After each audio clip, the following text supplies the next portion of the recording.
안녕하십니까. 전주 중고차 딜러 구루마 김영원입니다. 내일 저녁에 아파트 바로 옆에 이렇게 천변이 이렇게 있고요. 이 천변을 걷습니다. 요즘은 어떻게 하면 이 상황을 좀 타개해 나갈까 이런 생각들을 하기도 하고, 또 유튜브가 이제 시간이 많이 지났음에도 불구하고 그다지 그렇게 다른 그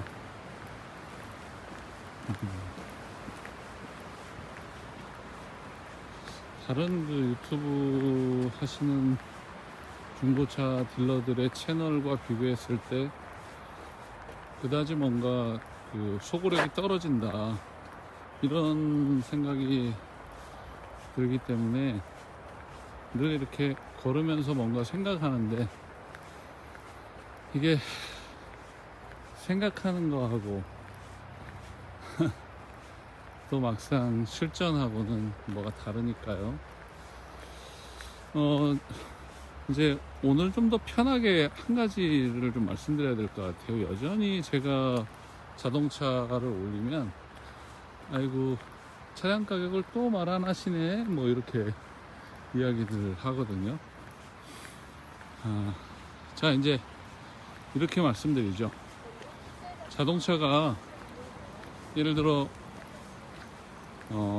2,320만원의 그랜저 IG를 내놓았습니다. 2019년식 3만 킬로 운행했습니다. 2.4하고 2,320만원이니까 사실 가격이 상당히 짱짱한 편이에요. 근데 실제 그 차가 2019년식이니까 과표로 따지면 한 1,700? 그 정도 나옵니다. 2,300과 1,700의 갭은 700, 그러니까 600만원의 차이가 나겠죠. 그럼 이제 600만원의 갭을 두고 등취득세를 계산해 보면 7%, 이제 봉채까지 하면 보통 이제 8%로 계산을 하면 600만원이면 48만원 차이가 납니다. 손님들은 어떤 식으로 신고를 해주기를 원할까요? 저는 2,320만원의 광고를 내고 있는데 손님들은 1,700에 신고를 해서 48만원을 절감할 수 있다고 하면, 그러면 어떤 금액으로 신고해 주기를 원할까요? 당연히 48만원을 절감할 수 있게 다운된 금액으로 신고할 수 있게 해야 되겠죠. 개인 간에 신고하실 때 보면 2천만원짜리 차를 사도 200만원 지네 마음대로 적습니다. 그러면 최하 과표를 적용해 가지고 등록사업소 사람들이 등취득세를 뽑아주거든요. 근데 상사는 원래 법적으로 취득세, 등취득세는 실제 취득 가액, 현금영수증 발행 금액으로 하도록 되어 있습니다. 근데 현금영수증 발행이 예를 들어 2,300만원짜리면 2,300짜리를 다 끊었다고 계산해 볼게요. 2,300짜리를 분명히 저는 끊어서 보냅니다. 그러나 나중에 홈택스에서 찾아보시면 2,300만원짜리는 없어요. 중고차 구입비용은 230만원 밖에 적용되지 않습니다. 그런데 현금영수증 금액을 다 공제받을 수 있냐? 그렇지 않아요. 네, 한도가 다 있죠. 그러다 보니까 사람들은 전부 다, 심지어 세무서에 근무하는 직원들도 금액 과표로 신고해달라고 이야기합니다. 그러면 저는 신고는 1,700에 하고 돈은 2,300만원을 받았으면 600만원을 번 게 되겠죠. 엄청난 소득을 낸 걸로 보여집니다. 실제는 그렇지 않지만 그 문제 때문에 영상의 가격을 이야기할 수 없습니다. 왜냐?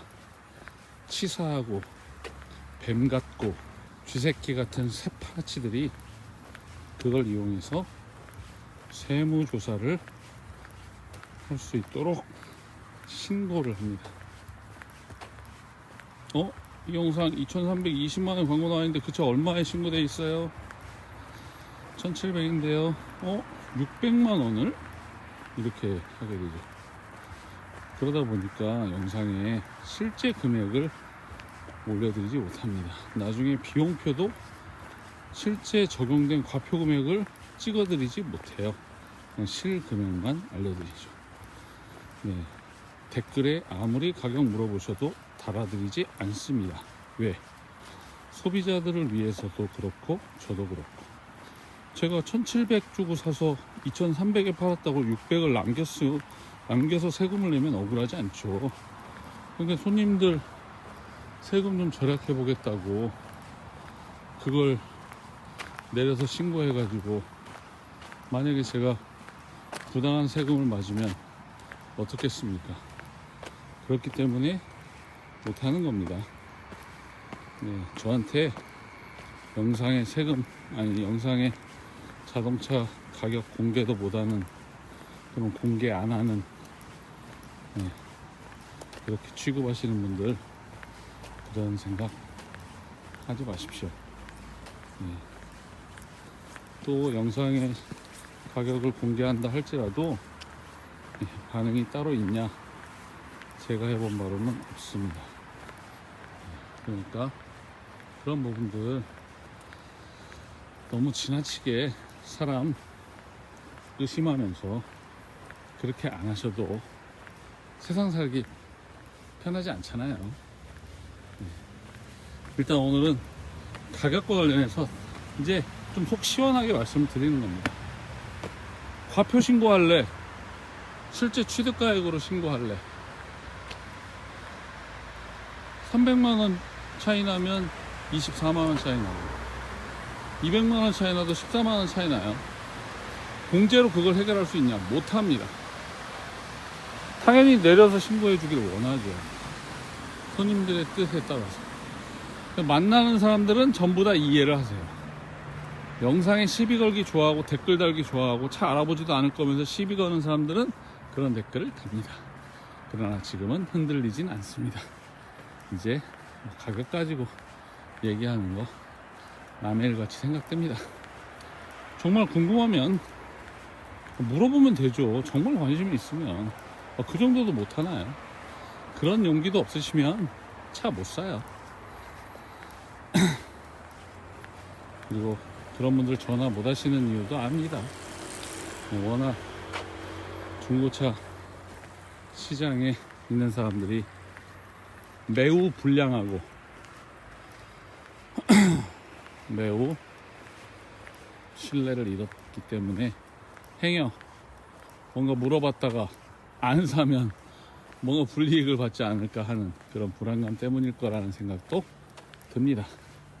저한테 문자나 카톡 전화하신 분들, 제가 이런 차 있는데요, 저런 차 있는데요, 단 한 번이라도 찌질하게 구차하게 전화드린 적 없다는 거 다 아실 겁니다. 예, 장사가 안 되니까 요즘은 뭐 별별 생각이 다 들어요. 다른 일을 해봐야 될까, 공인중개사 공부를 해서 좀 스케일을 키워서 그런 일을 한번 해볼까. 26년간 해온 중고차 일인데 과연 이 일이 앞으로 다 얼마까지 할 수 있을 일인가. 그래도 지금까지 버텨왔는데, 엄청난 세금을 맞고도 버텨왔는데 내가 어떻게 하는 게 좋을까. 그러다가 이렇게 걷다가 그냥 하소연 한번 해봤습니다.